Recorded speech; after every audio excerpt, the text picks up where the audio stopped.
my friends. Welcome back. I'm Julianna, your local shoe eating monster, and we are here again today to do another episode of Shoe Eating Monster. We are going to be talking about shoes that I have found that my feet have eaten up very quickly, aka shoes that I found that are not super durable. So if you are someone who, like myself, blows through shoes at a rate that is not okay, I would definitely advise maybe just keeping these out of your regular everyday rotation and moving them to either like once in a while shoes or just choosing a shoe that is going to work for you and is a little bit more durable. I think people forget that there are so many shoes out there, like so many shoes. And there has to be a shoe that's out there for you. There just has to be. And you don't have to settle for one that's super undurable. Undurable? Is that a word? I don't know. Doesn't really matter. But these are shoes that I have found that are just not durable. So we're going to start with a shoe that I've already mentioned here on the channel. That's going to be the Asics Novablast 4 specifically. They did just come out with the 5. I have not tested the 5 yet. I do have a pair en route, so stay tuned for that. The 3 I found very durable. It had a different foam in it. The 4 currently is not very durable at all. This is the Novablast 4. This is the regular like road Novablast 4. As you can see, like the bottom is kind of chewed up. I'm fully going through the sides here, and I have 97 miles on this shoe. So after under 100 miles, this shoe has already started to disintegrate along the bottom, and honestly the foam has compressed quite a lot, and it's kind of a bummer because I really like this shoe, and like I really like the 3, and I'm hoping the 5 is better. It's this Eco Blast foam. It's this FF Blast Eco foam that's just, it's not durable. It's just bad. It's just bad when it comes to durability. So we're going to throw the Novablast 4 specifically down there, and then we're also going to put the Novablast 4 Trail because it's the same foam.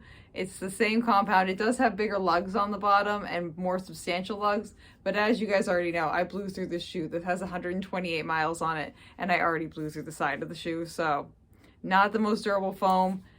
It's this, again, this eco foam. It's this eco foam.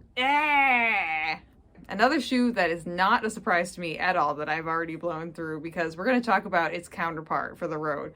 But this is a trail shoe. This is the Hoka Speedgoat. I believe this is the 4 possibly, or maybe the 5.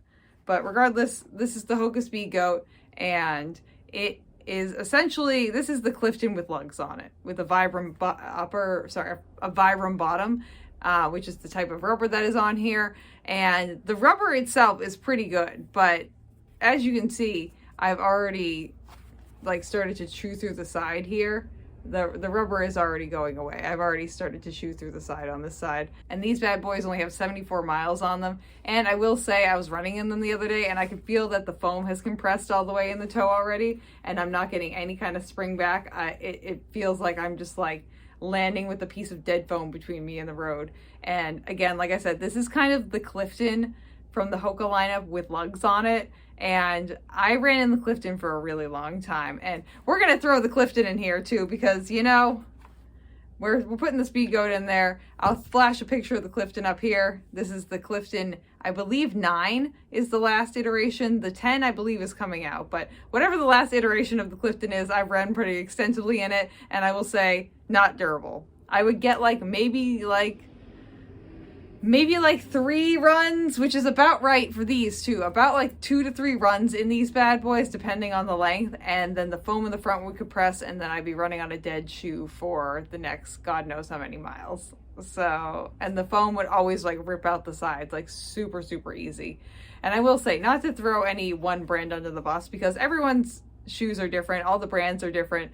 All the brands have shoes that are more and less durable. That's why it's good for me to try them out and let you guys know what's going on. But I will say, specifically with a lot of the Hoka shoes, having worked in like a running shoe store too, they're not the most durable build. So if you're looking for a shoe that's gonna be like a workhorse shoe, that's not gonna degrade either in the foam or in the bottom or another element of the shoe, Hoka probably wouldn't be my go-to for that. And that's just a general statement. All the shoes within the brand are different, but I've just seen a lot of people come back with shoes that don't really have that many miles on them, myself included, where they are pretty destroyed after only a short amount of time. So we're going to throw the Hoka Speedgoat and the Hoka Clifton in there.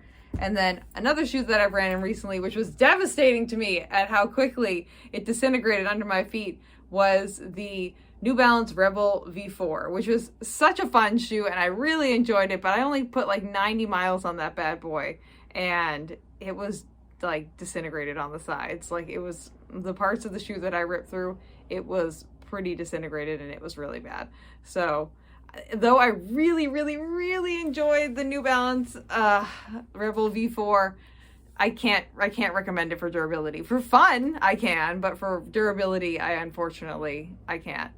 But those are the top shoes that I've recognized and realized more recently than not that are not super durable, that maybe you should stay away from if you're looking for like a highly durable shoe.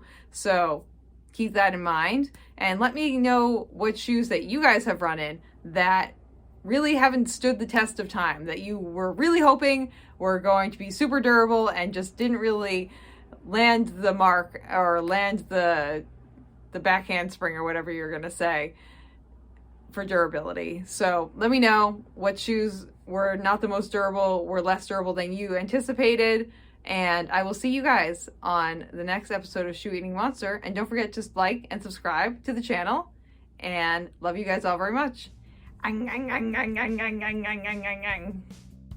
Thank you for listening to this episode of Runna. This podcast is edited, hosted, and produced by me, Julianna Coughlin. Brought to you in part by the Falmouth Running Club and the Falmouth Community TV station.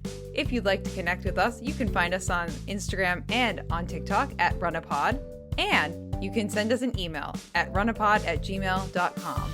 And our original theme music was brought to you by the one and the only wonderful Jeffrey Hutton. And keep up the great work. I'm proud of you.